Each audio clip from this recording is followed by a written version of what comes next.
लहानपणी दिवाळीची जितकी जास्त एक्साइटमेंट वाटत होती ना, आता मोठं झाल्यानंतर तितकी एक्साइटमेंट राहिलीच नाही आहे. कारण आता त्या एक्साइटमेंटची जी जागा आहे ना, ती जबाबदारींनी घेतलेली आहे. दिवाळी जवळ आलेली आहे. घरातली साफसफाई म्हणजे घरातला हर एक कामं जे सगळे सगळे सगळे कामं एकदम डबल होऊन गेलेले आहे.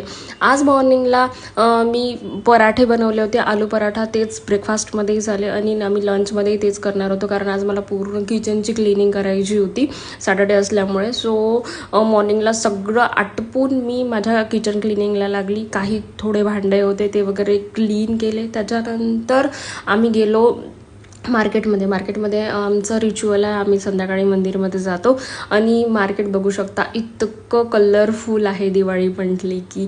आणि आज आम्ही अधीरासाठी काही कपडे चूज केले and thanks to my online business की मी प्राईस टॅग चेक न करता माझ्या मुलीला काही घेऊन देऊ शकते. डिटेल्स तुम्हाला कॅप्शनमध्ये मिळून जाते.